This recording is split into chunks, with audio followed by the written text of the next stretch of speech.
Hello students, welcome to our channel. In today's video, we take after independence development of Indian education. So let's start. In this case, we have so many commissions and committees like Radhakrishnan Committee 1948-49, Secondary Education Commission which is also called the Mudalier Commission 23rd September 1952, Kothari Commission 1964, National Education Policy 1968, 1986, 1992 and 2020 which is the latest one, Ramamurthy Review Committee 1990, Program of Action 1992, Janardhan Reddy Committee 1992, Yashpal Committee 1992, NCF 2005 and RMSA 2009. So in this list we have so many commissions and committees. So we will take a few of them in this video and rest of we will take in another video. So here one thing which is to be noted that 1992 was the year when so many committees or commissions were constructed. So in order to find out the reason behind it, we have to go to the politics. So in this particular year, we see different changes in the politics. First of all, in the year 1986, Prime Minister Rajiv Gandhi constructed National Education Policy 1986, but non-Congress parties opposed this committee, and this NPE, in order to review this NPE in the year 1990, one more committee which is called Acharya Ramamurthy Committee constructed so that this National Education Policy of 1986 was reviewed. Then after, in the same year, in the year 1990, November 1990, non-Congress government come into the power and under the PM Chandrasekhar. But Chandrasekhar allowed this committee to continue his work. But before that particular committee submit its report in the parliament, once again the Congress come into the power and at that time Congress wanted to implement NPE 1986 in its original form without the review of Acharya Ramamurthy Committee. So this was again a twist in the political scenario. So after that, central government constructed another committee which is Central Advisory Board of Education under the Janardhan Reddy Committee, which submitted its report in the year 1992. Then after HRD Minister Shri Arjun Singh presented revised national policy on education in May 1992. And POA, which is called the Program of Action 1992 under the NPE 1996. So here that's why we found that 1992 is the year where so many changes were done in the form of committees. So let's start the first one, Radhakrishnan Commission 1948-49. University Education Commission was the first commission of education in independent India, and it is here. It is governed by or chairmaned by Dr. Sarvapalli Radhakrishnan. Here, one question raised that what is the difference between the commission and council and the committee. So a student must know the difference between the commission, council and committee. So here we go, the council. Council is the group of people which is elected, which has limited time period. For example, municipal council, जिसको आप हिंदी में नगर निगम, नगर पालिका बोलते हैं. Second है commission. Commission should be appointed by the government. It can be temporary or permanent in nature, depends on the purpose of appointment. And election इसका example we will say the election commission. So here the difference between council and the commission. Third one is the committee. Committee is the subgroup of the original body which is formed for the specific purpose, and it report back to the main group, and it can be ad hoc committee or it can be the standing committee. So here is the difference between three things: committee, council and commission. So and one more thing, which is the ad hoc, difference between the ad hoc committee and difference between the standing committee. Standing committee is the committee which exists more or less permanently, whereas the ad hoc committee exists when the final report was submitted or the work was done. The committee, ad hoc committee, gets over. So main difference is the election time period and the work procedure between these three. So here we go, the Radhakrishnan Commission, 1948, which is chairmanship by Sarvapalli Radhakrishnan. This commission was appointed to report Indian university education and to suggest the improvements for the future. And some of the main things which is pointed by the commissions were to teach that life has a meaning. The aim of education should be to awaken the innate ability of an individual so that he or she can develop wisdom in his life. Next, to acquire the social philosophy which should govern all our institutions.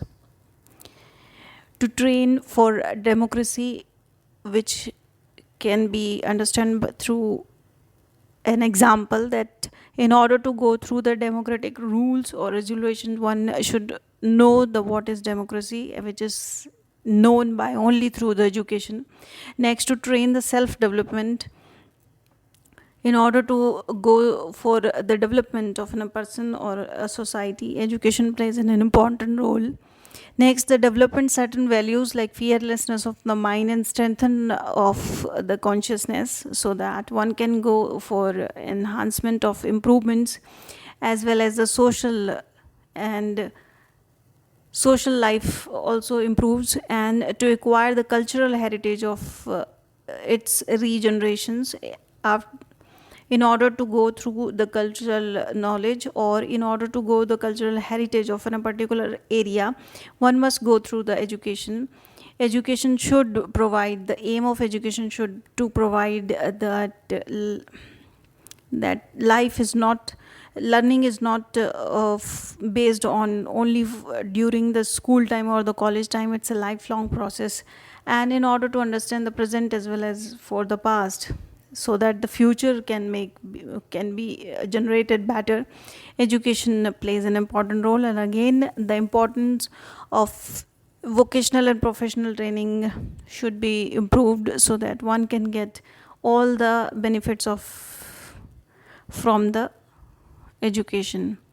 So this is all about the description given in this Radhakrishnan Commission.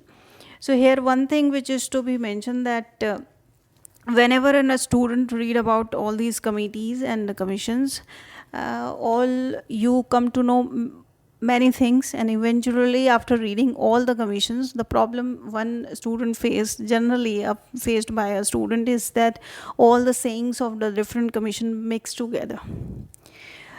So in order to deal with this problem, I would suggest three things, that a student must focus the three things. First one is the aims and objective of the particular commission, on the basis of which it was constructed.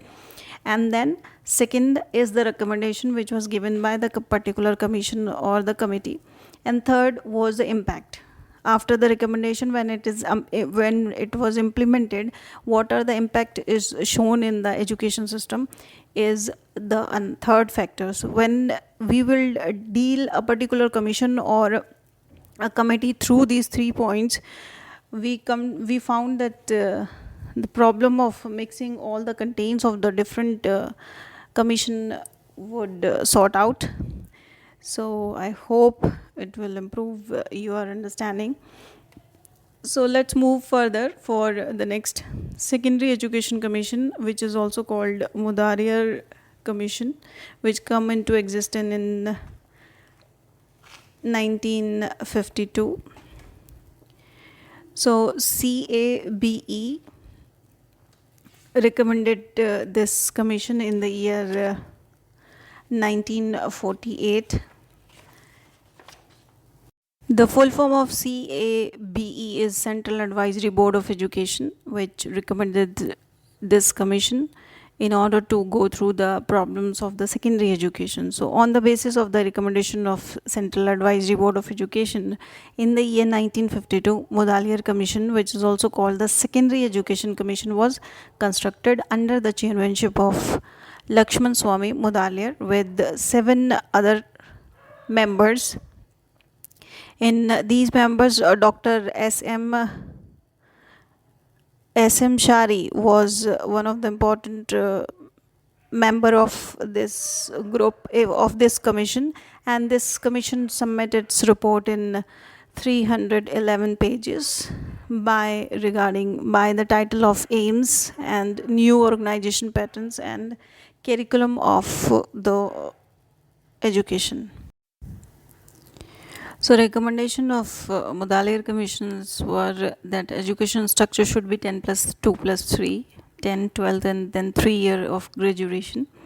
Then improvement of vocational education efficiency so that everyone get a chance of job and income generated education gives good results overall for the development of the society. Next, opening of a multi-purpose school, so that multi-purpose here means that schools which deal with vocational as well as non-vocational teachings.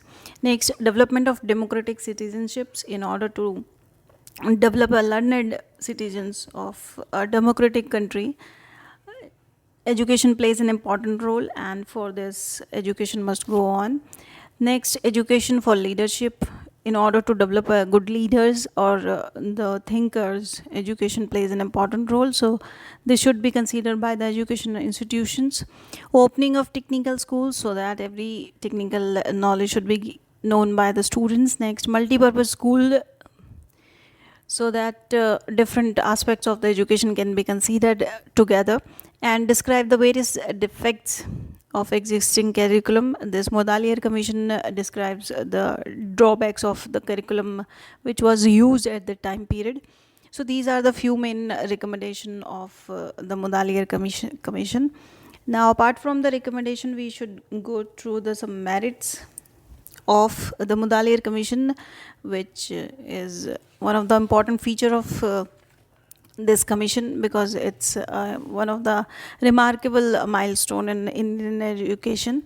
So first merits of Mudalier Commission, that the activity based, this is the commission which firstly said that activity based education should be given to the students. Second, it says that stress of agricultural education should be given, more emphasis should be given to the agricultural education, so that every new generation should know the real aspects of doing the agriculture work. Third, discussion of the aims of secondary education. This commission discussed the different aims of secondary education, so that on the basis of which the higher education would be decided. Next, fourth, child-centered education, wherein the full focus should be given to the need and aspects of a particular child. Next, fifth one, improvement of teachers' salary and positions, so that everyone do their work with full hearts. Next, co-curricular activities in order to improve the overall development of the students. Co-curricular activities were advised by the Mudalier Commission. Seventh, no more stress on the external examination. So examination should be for the ease of the student, not for the stress. And last, suggestion to open the technical schools near the industries, so that everyone get good workers and student gets easy jobs. So these are the few merits of the Mudalier commissions, which were described on the basis of the recommendation given by the Mudalier Commission. Let's move ahead. So here in Kothari Commission, as it is one of the most important commission of our time. So few questions were included as on the basis of the previous question paper in examination. So first I would love to give few example. First question was that which was the commission or the committee which is the sequel of the first national policy. So the answer of this is Kothari Commission. Kothari Commission is the sequel of first national policy on education, as it recommend the same things which is given in the first national education policy. And here the second question is, what are the three main objectives suggested by the Kothari Commission in order to get reforms in the education? So here we go. The first one is achieve social and national integration. Second is accelerate the process of modernization, and third is cultivation of social and moral and spiritual values. So these are the three main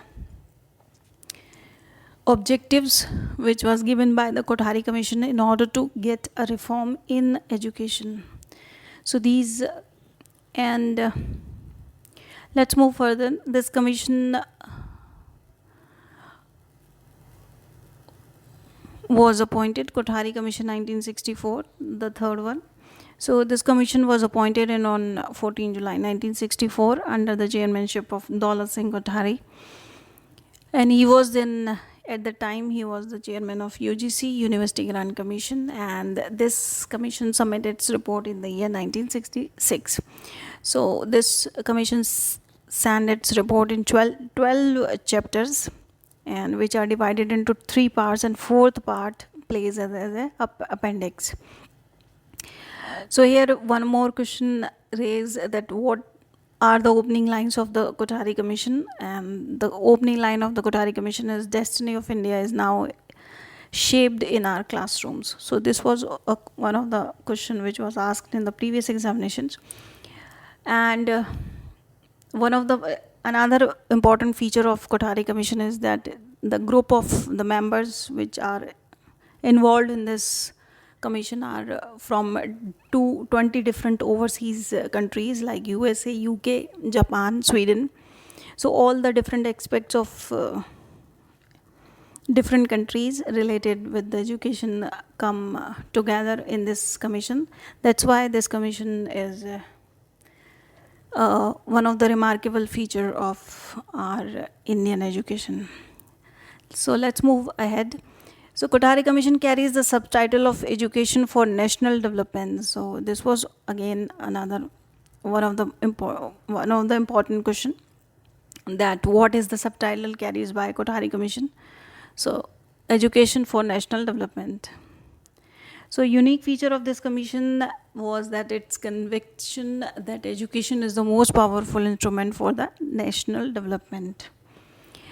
And the main objective of Kothari Commission to review that education system of the Indian system, Indian country, and give its recommendation to the government. So these are the few features of Kothari Commission. Let's move ahead for the important objectives of Kothari Commission to reform education system.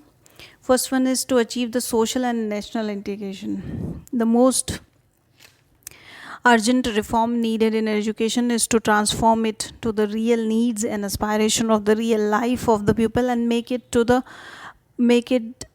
a powerful tool for the social, economical, and cultural transformation. Next, it emphasizes on science education. It emphasizes to the removal of difference between the educated and non-educated. Some forms of social and national services should be made obligatory for all the students at all the stages of education, and this can be an instrument to build character and to improve the discipline or inculcate faith in the dignity of manual labor. So we can say that this is one of the important recommendation which was given by Kothari Commission. Next, the work experience should be introduced as an integral part of the education. Work experience means the participation in a particular work in the school or at a home or a shop, anywhere. It should be introduced in the education, compulsorily introduced in the education. So one of the another great recommendation given by this commission. Next, secondary vocational education should be largely vocationalized, and in higher education, great emphasis should be given on the agriculture and technical education, so that the country would get a good educated learners. And next is that education should be considered with awakening with the curiosity, development of interest, attitude, values, and skills. So these are the few things which are very important in education field, that education should concern with the development of interest, attitude, and values and skills. Let's go ahead. Cultivation of social, moral, and spiritual values with the help of ethical technique, with the help of ethical teaching of great religions. So through religions, we can go through with the moral and spiritual values of the new generation, so that we can develop a overall broad thinking in order to improve a particular person and as well as the society. And last, the 3 language formula after due modification should be included in the education system. So after a little bit change, a 3 language formula is good for the development of the education. Let's move further. Establishment of integration of training colleges was recommended. So this commission recommended that we should establish more and more training colleges and perform and produce good and best teachers for our new ones. And last, training courses and organization, time, duration, and staff. So this commission recommended that primary level पर pre-service training जो होगी, it should be for 2 years. Secondary level पर pre-service training should be for 1 year, having 230 working days. And in service training staff के लिए, in service training staff should have organizations of summer institutions. And for unqualified teachers, the correspondence courses and study levels should be given. So overall, it recommended a good thing that before getting in a job, which is called the pre-service training, you should have a 2-year experience of field at primary level, and in secondary level you have 1 year plus 230 working days. Or those who are in job, means in service training staff, every time organization must organize a summer camp or summer staff improvement camps, so that everyone get a chance for the improvement. And for the unqualified teachers, those who get the job but they don't have the degrees, so they go through for the correspondence courses, which are now these called bridge courses, which should be done by a teacher, so that he go through different things and come to get familiar with the new things of teaching, learning material. So in the end, we can say that to cultivate and consolidation of the democratic thoughts, one of the best recommendation or the objectives given by the Kothari Commission, and the recommendation to establish the integrated training college was one of the remarkable stone of Indian education. Apart from that, the Radhakrishnan Commission, which is of 1948 and 49, which we take earlier, which is also called University Education Commission, which plays a important role in our system, but overall the remarkable pillar of our education system after independence is called the Kothari Commission. So this is all for this video. We will take rest of the commissions after Kothari Commission, like National Policy of Education 1968 onwards. So we will meet on the next video. Till then, goodbye. Thanks for watching. Please subscribe to Systematic Concepts channel and press the bell icon to get the notification of my video regularly. Thank you.